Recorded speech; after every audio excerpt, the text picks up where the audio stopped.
Hello and welcome to the Top Man Wrestling podcast, and this is my Crown Jewel review. Now, Crown Jewel in a nutshell, I think can be summed up quite well by my title. It was, in my opinion, the worst WWE show I've ever seen. It was absolutely horrendous. I've got a good list here of comprehensive notes, at least for the first couple hours of it. So we'll just get right into it. The show kicks off with a big package.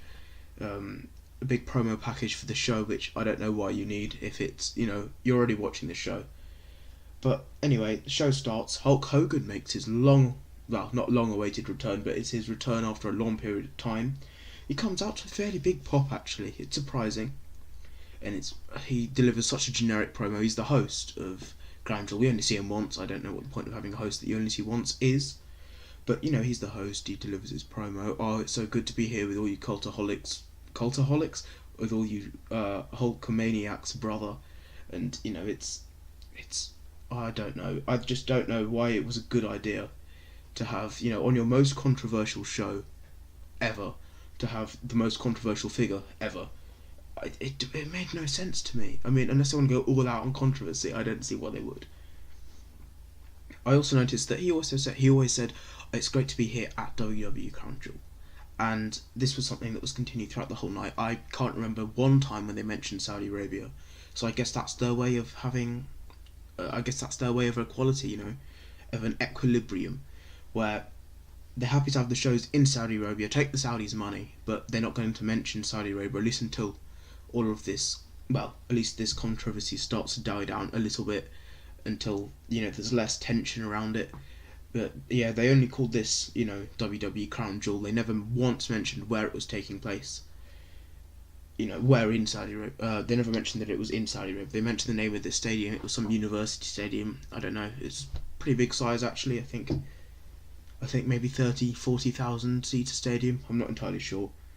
Renee Young was on commentary, something which I think a lot of people were surprised about, because she was the only woman who, the only on-screen talent who was a woman who travelled with the company, and she was on commentary.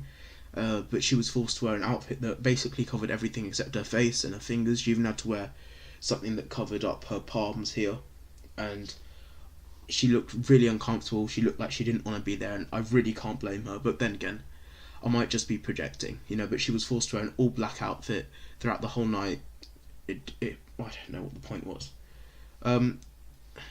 So, we started off with the WWE World Cup, which I was really looking forward to, and we started off with Ray versus Randy Orton. Ray came out to a good pop. He seems to always have this fantastic connection with the younger fans, and even Randy came out. He got a good pop. Of course he will. He's a WWE legend coming to a country where they don't get to see him very much.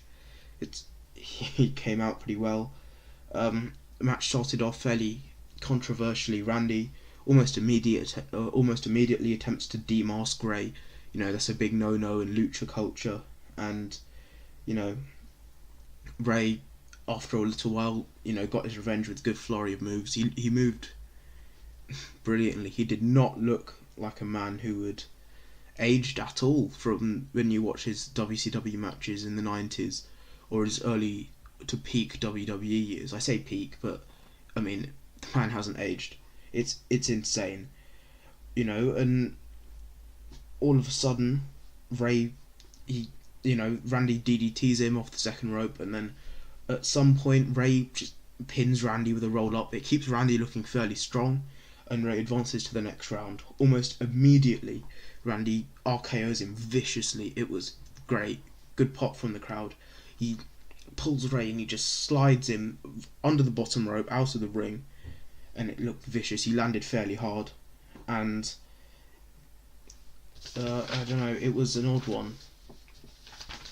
And that's basically how it ended. It was Randy looking strong, even though he lost, and Ray effectively injured. He was thrown into a table, and he's injured going into the next round. And then next, and that was something that I think played into the story a little bit, or at least it did with this interview where The Miz was with Byron Saxton, who took on the backstage interviewer job for for this show, because normally they're all women. You know, Charlie, Kayla, Dasha, and Renee Young. They're all female, so they couldn't really do that.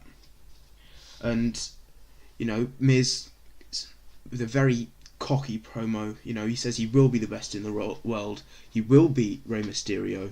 You know, he will beat Rey Mysterio. He will beat, after he beats Jeff Hardy. I think he said that he'd knock off Jeff Hardy with ease. And it's actually a pretty good promo. I really love The Miz. And, you know, and then it was followed shortly afterwards by Jeff Hardy promo.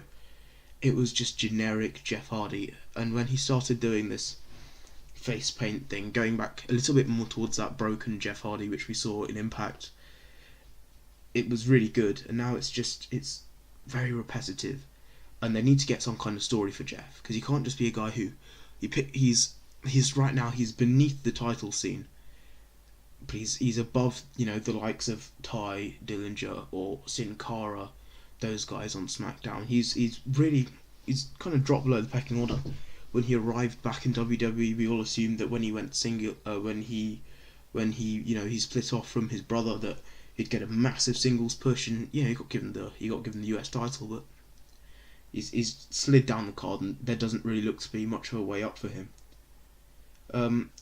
So we get into the match. There was a lot of promo during the a lot of pyro during the Miz's entrance, and it was absolutely great. He was treated like a star throughout this entire show, and I love that. And there was a "This is awesome" chant fairly quickly in after Hardy flips over the top rope, tope con hilo, and there was a roll up attempt by the Miz just a couple minutes after that. He gets his feet up on the second rope. He would have got the 3 count. The ref sees him with his feet on the rope. That's not allowed. And he celebrates. And you know, it's only a 2. And fairly soon after that, there was a skull crushing finale. And Miz wins basically clean. You know, it was a 7-minute match. It was fairly interesting. I was not expecting Miz to go over as cleanly as he did. I remember saying my predictions that Miz would have to cheat some way to do it. There was an element of cheating, but it wasn't involved in the finish. Miz wins clean. You know, and next we had Rollins versus Bobby Lashley. Right. Let's talk about this match. This was a boring match, and I think the only plus which you can get out of this, the only positive that you can take, was the fact that Rollins, he came down, wasn't too much of a pop at the start of his drums, but there was a huge burn it down, loads of "Let's Go Rollins" chants. The man was popular, and you could tell. I noticed that they also silenced Lio Rush a little bit. They only had his Lashley chants that he creates for his man Bobby. That you know, you can only pick it up through the camera. Normally he has it on a mic, so the whole arena can hear him. That wasn't the case tonight. But yeah, Lashley dominates the vast majority of this match. Eventually Rollins is able to clothesline Lashley over the top rope and then lands a fairly weak suicide dive. Turns back, runs into the ring, another suicide dive. That suicide dive looked like it hurt both men. That second suicide dive was absolutely phenomenal. You know, and he throws Lashley back in the ring. He's sorting out a buckle bomb, about to throw him into the corner. Lashley gets away, but then fairly soon afterwards, there's Rollins hits the curb stomp. 1, 2, 3. Seth Rollins is the winner. This was, I think, a 5.5-minute match. It wasn't too long, and that's the first of the Raw matches. I think that match was okay. It was okay. I think the saving grace for that match was it was a double suicide dives, even though the second one was the only one that looked like it really hurt. It was fairly boring. And then they go straight into a Kurt Angle promo, and I didn't like this. I mean, Angle's promo was okay, but I don't like a promo directly before the match, and it happened almost every World Cup match, and I didn't see the point. Promo should be done at the start of the show, or if there's another match in the cards, in the card or something like that. it shouldn't be done just before the match. It kind of takes away from it in a way, even though it's supposed to build. He talks about, Kurt talks about adding to his legacy. He's an Olympic gold medalist. He's a WWE Hall of Famer. He's won everything there is to win. He just talks about, being the best in the world and proving that he's still got it. Angle comes out, great pop for Kurt. A lot of "You suck" chants, which I wasn't expecting, especially from the kids in Saudi Arabia. They were all chanting "You suck" at Kurt, and everybody knows it's done in an endearing kind of way. Everybody loves Kurt Angle. He's a legend, but I wasn't expecting a barrage of "You suck" chants at him.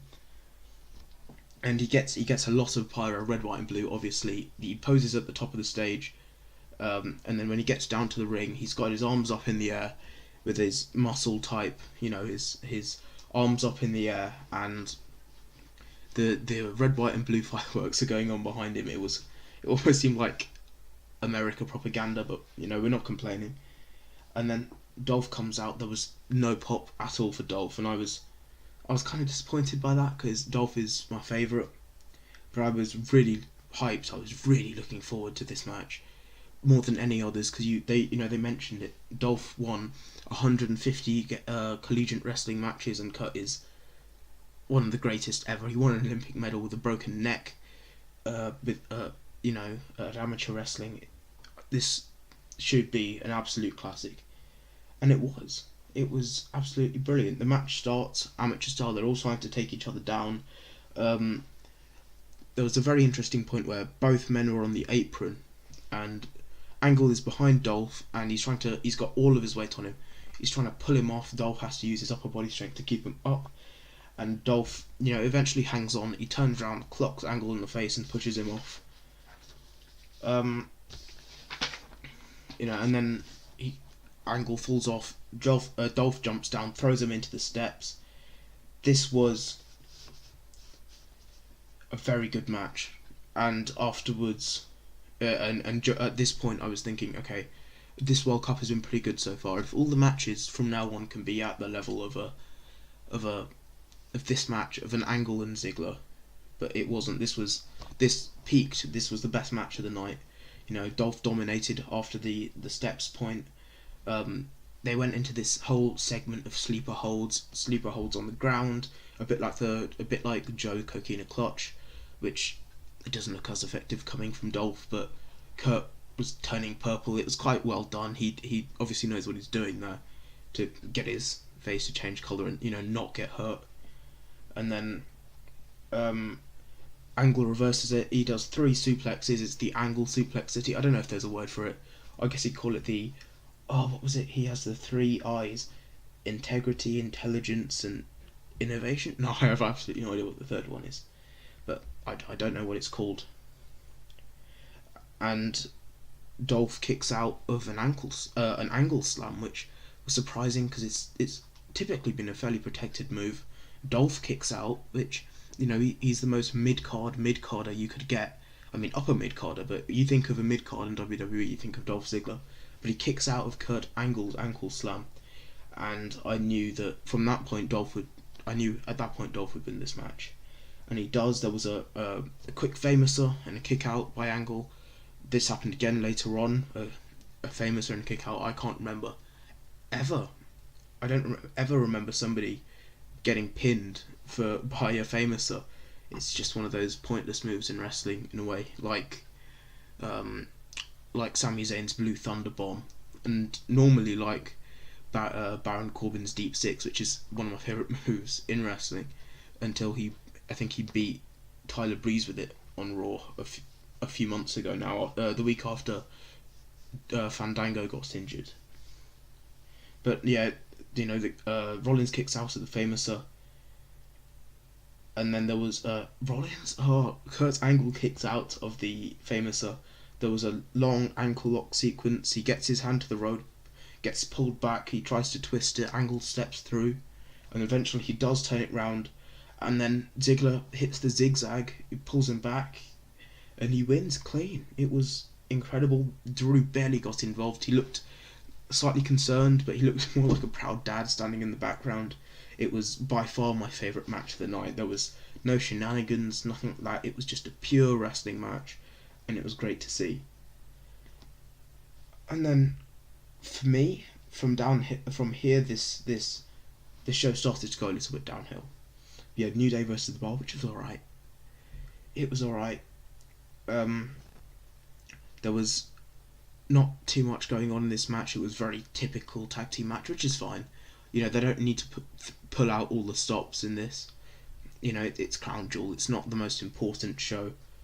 And there was a cool moment where Cesaro tries to push him with his legs, push Kofi with his legs. It was Kofi and E who were representing the New Day.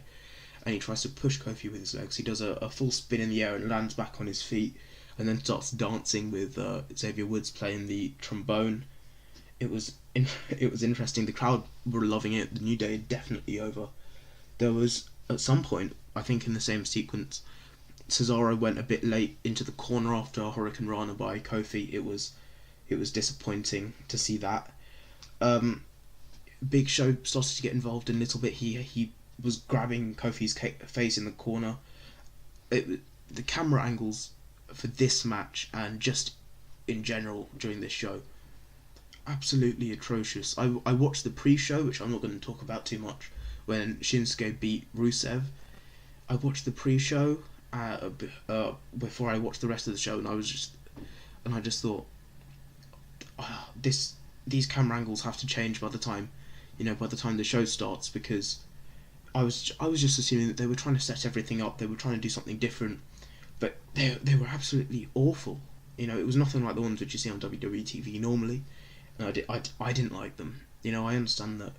I think some Japan matches are presented in fairly similar ways. Ring of Honor and Fight, some of their camera angles are fairly similar, but it's just not what I'm used to, and I didn't really like that. The Bar start to dominate, and at some point Cesaro runs across the ring to punch Big E in the face. He misses. Big E reverses it.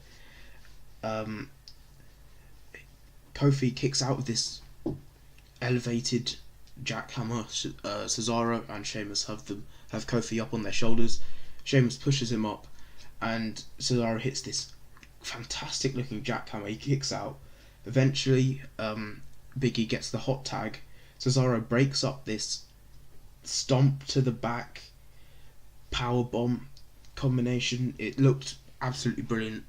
The New Day can really pull together some fantastic offense, and Cesaro breaks up the pin. There was a Big Show distraction, I think, or there was a distraction of some sort. The ref's attention was turned somewhere else. Big Show knockout punches Kofi. He turns round. Was it E or Kofi? I can't remember. I think it was E. No, it was Kofi. I don't know. No, it was E. E gets knocked out by the Big Show. Bro kick by Sheamus, and the Bar win. I anticipated that the Bar would. The match lasted about 10 minutes because I'm expecting at some point there to be the 3-on-3 tag team match. The Bar and Big Show versus the New Day, which I'm looking forward to. Next up, we had The Miz and Byron Part 2.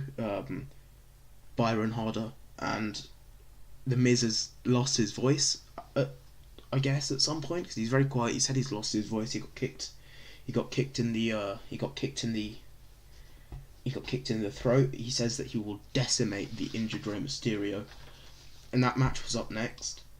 It was the semi-finals. This was around halfway into the show, I would say. There was not really any pyro this time. There was none, actually, and I thought that if they do pyro the first time, they should do it every time. But there wasn't. There was a period where Miz throws Rey Mysterio through the second rope. Mysterio does one of those rolls which you do to distribute your body weight. I have no idea what it's called. And then fairly quickly, Miz ends up on the outside. He's laying out on the ground, and Rey does something like I've never seen from him. And then again, I don't know much of his work. His work from WCW to about 2004, because I wasn't watching. I wasn't born for most of it. but I wasn't watching that. Maybe that was something he did, but I don't remember it from just watching Ray before he left. And Ray, he runs, he slides, and gets a lot of distance sliding under the bottom rope, lands on Miz, looked absolutely brilliant. I had to watch it 2-3 times to understand it. It was just odd, and it was interesting. And it was at this point I noticed that Renee was very quiet during this match, which is a shame because I really like the interactions that you get between not Ray, with Renee and Corey, and Michael Cole, the Raw commentary team. I really like that. There wasn't so much of that this match or this show at all, and it was a disappointment to see.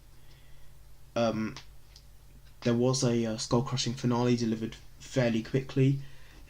Ray kicks out, unlike Jeff. There was a what is it called? The 619. Ray hits the 619. He comes out. He hits him through the ropes. He goes for the frog splash. Takes an awfully long time. Miz gets his knees up. He reverses it into the roll up. The Miz wins clean again. Miz is into the final. Next was the other semi-final in the World Cup. This was a letdown. I think I was looking forward to this match because Dolph and Seth Rollins have had so many brilliant matches over the last year. 2017 has been the year of Dolph and Rollins. Their feud has been absolutely brilliant. This was just full of rest holds from both men, really, mainly Dolph. But it was disappointing. There was so many rest holds. The crowd were into it. Loads of "Let's go Rollins" chants, burn it down. It was interesting. There was one point which I really liked. There was a series of roll up combinations, a whole 2-3, probably a whole 2 minutes of roll ups, which I loved.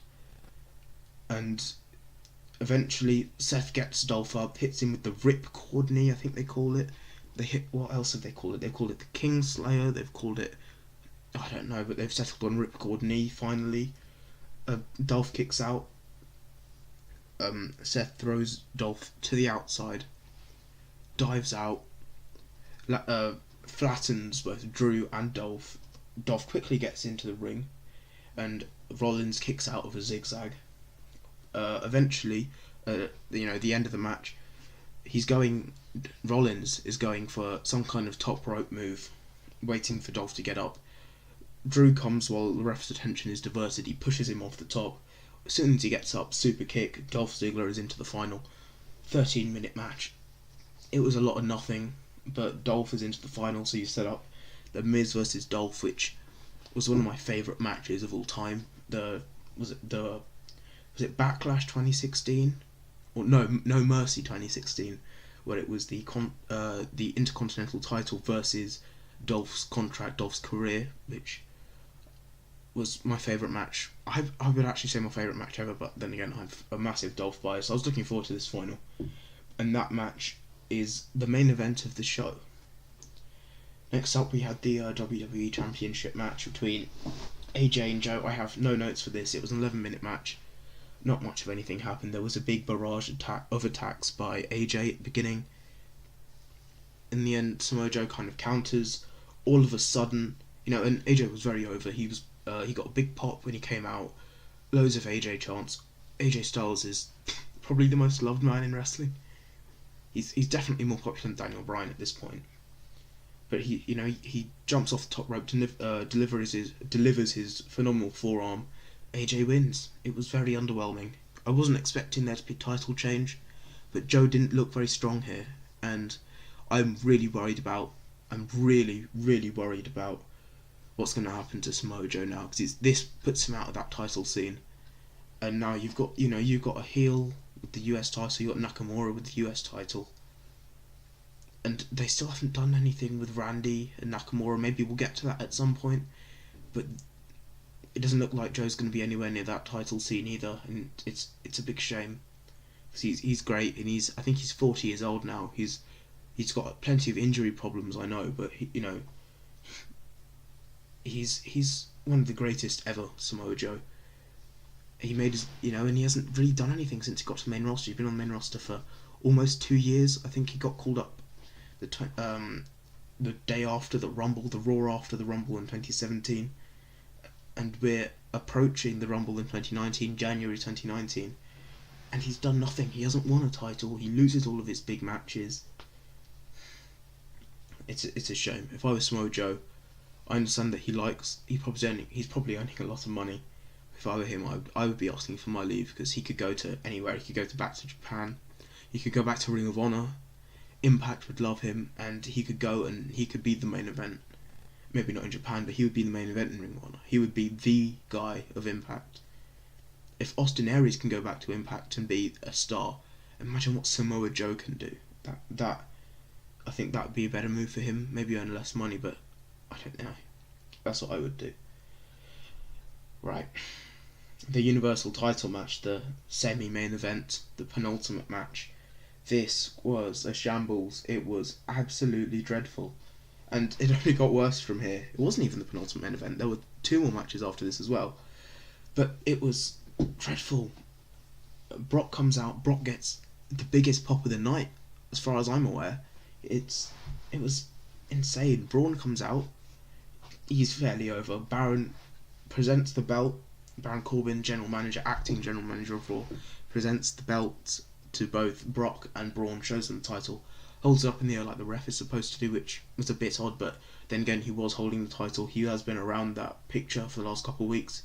He's been the man in the centre of this story. He starts to walk away, he turns back, he smashes Braun over the back, and it turned, F5, Braun kicks out, another F5, Braun kicks out, another F5, Braun kicks out. It reminded me a lot of the WrestleMania main event, where Roman Reigns kicked out of 3, 4, 5 F5s, and then still lost. And it was clear that he was losing. And you can say, oh, he looked strong by kicking out of the F5s, but in the end he did look weak, because there was an F5 to the outside. It took him, he got back in the ring at the count of 9, an F5, that was it. He had 2 moves, not even. He pushed Brock over, he ran him into the corner, and that was it. Strowman, he kicked out of a bunch of F5s, but that was it. I think he looked weak here. Brock Lesnar is your new Universal Champion. It was a 3-minute match. 3 minutes. And Brock's not even going to be in WWE come January. Come the time of the Rumble, come Road to WrestleMania, Brock Lesnar will be back in UFC. He's got a match with Daniel Cormier booked, I think, for January. Is it booked for January? But I know that they are fighting next year. He's a former UFC champion. I understand that he wants to get back in there, but you can't have the title on him, because if he loses that match, the WWE is going to look even weaker. MMA fans already take the piss out of the WWE because it's fake, and to have the UFC champion beat the top champion in WWE, because the Universal title means more than the WWE title. I don't know. Let's hope. He will be on TV next week, I think. He will be on. Him and Paul Heyman are slated to be on WWE TV next week. Back in the States. So we'll see if they set up something then. I would hope so. And we know that he's got a match at Survivor Series. We got Champion v Champion, Brock versus AJ 2, which should be great, because that was the best match we've seen out of Brock for years. Last year, but he's got to lose that title. I think Drew's got to get that title somehow. I hope that by the end of this year, if Brock Lesnar is the title holder, then I'm going to be very disappointed. So now we go from the bad to the worst. The final of the tournament, Miz versus Dolph Ziggler, to determine the best in the world. These two guys, they've had 2 matches already. They've been working their arse off. They've looked strong. They've both looked dominant. And then all of a sudden, they start to brawl before the match. Miz is thrown off the apron, not over the top rope. He lands awkwardly. He lands awkwardly on his leg. He can't compete. It was great acting from him. Don't get me wrong. He's saying, "I've never been injured. I'm fine. I can get up," but he can't. And they're about to say that Dolph wins by forfeit, And of course, here is Shane O'Mac, the commissioner, saying no. The commissioner of SmackDown says no, I'm going to take his place. I'm going to be the best in the world. Bearing in mind, he hasn't competed in any of the tournament matches. You know, the likes of Randy or Ray or Jeff Hardy, they could have taken Miz's place. They could have. But no. Shane O'Mac, who hasn't been in the tournament, who hasn't done anything, who hasn't had a match since WrestleMania, he's saying that he wants in this match, and he's got more authority than any of the referees. He's got more authority than Baron Corbin. So he's in the match. It was a squash match. Dolph Ziggler got squashed by Shane McMahon. Dolph Ziggler, who beat Kurt Angle clean.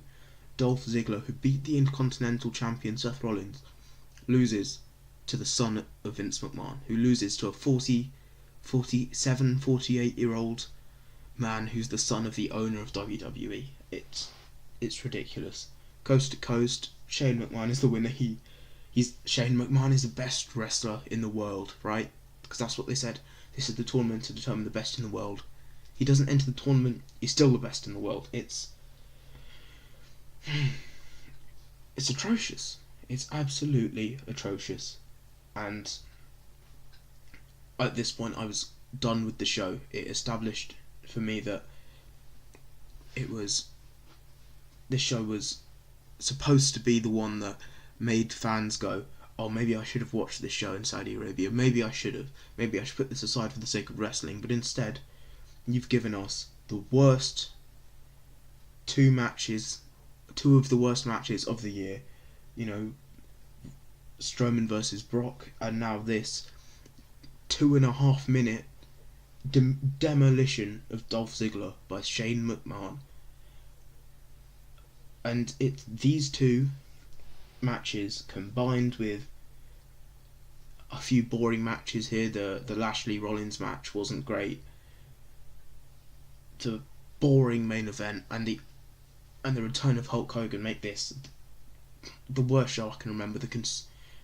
Some of the worst moments I can remember in WWE, at least over the last 10 years. I don't know the point.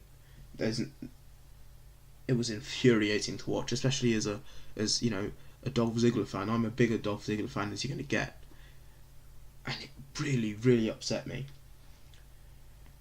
And now you're onto this main event. You know, 4 old guys, all 3 of which are part-time, barely wrestle. One of those 3 guys is the mayor of a massive territory in Tennessee, Knox County, including Knoxville, a city of around 1 million people. He's a politician. He's an important politician. Here he is in a mask, pretending to be a demon, with a guy who's supposed to be dead, against the COO of WWE and his best mate. You know, and his best mate, the 4th guy, Shawn Michaels. He's been retired since 2011. He's been out the ring for 7 years. He doesn't do much. He teaches at the Performance Center now, and we're supposed to take this as this is supposed to be a big event. It was boring. It was rubbish. The guys couldn't move. Triple H looked like he got injured. He got thrown through a table, but all of the monitors were on the table, and he put up a picture on social media of his arm being completely purple and swollen. He's got to get some kind of surgery for some kind of arm tear, bicep tear, I think, and he could be out of WrestleMania, which means that we might not get a Triple H match at WrestleMania. We might not get Batista versus Triple H, the match that we all want to see. We might not get that main event spotlight on wrestling again, which we normally get at WrestleMania. You know, Batista is one of the biggest names in the world. Dave Batista is massive. You know, he was in the Avengers. He was in one of the biggest movies of all time. And now, for the sake of a bunch of Saudi money, that's not going to happen, and it's disappointing. And all I have here for my notes is boring tag team match, super kick into pedigree, DX win. That's all you need to say. I knew that DX would get the win. It was kind of obvious. But if they're going to lead into some kind of Shawn Michaels Undertaker match at WrestleMania, there was no build to that here, and it was disappointing. A disappointing end to an overly disappointing show. the show started off, except from the Hulk Hogan part, with a lot of promise. You know, the Miz versus Jeff match was good. The Ray versus Randy match was short, but the action was brilliant. And then Lashley was okay, boring, but it was okay. Angle versus Dolph was superb. The match I've taken the most notes for. Tag team match was alright. And then after that, it goes downhill. You know, it's poor. It's very poor. Predictable show, except from mostly predictable show. Everybody would have guessed. Nobody would have guessed that that Brock would beat Braun in such a ridiculous fashion. That Shane McMahon, a man who wasn't even in the tournament, would be best in the world. I remember Ross Tweddell from Cultaholic claimed beforehand that said months ago that Shane McMahon would be called the best in the world or something like that. It's from Cultaholic. I remember something like this, and then he was right, and he was talking on Twitter about how this was just supposed to be a joke. He wasn't expecting it to get taken seriously, and it is. It was a joke. Everything about this show is a joke. The worst pay-per-view I remember watching for WWE, and it's a shame because you had one absolutely class match in there which lasted just 8 minutes, but it was class. Disappointing. And that is my WWE Crown Jewel review, reaction. You can call it what you like. Disappointing. I'm looking forward to Survivor Series, which will be on the 12th of November. Let's hope that show is a lot more entertaining than this one, because this was 4 hours mostly of my life that I don't think I'll get back. It was disappointing. Thank you very much for watching. This has been the Top Man Wrestling Podcast. Stick around, we'll see you next time.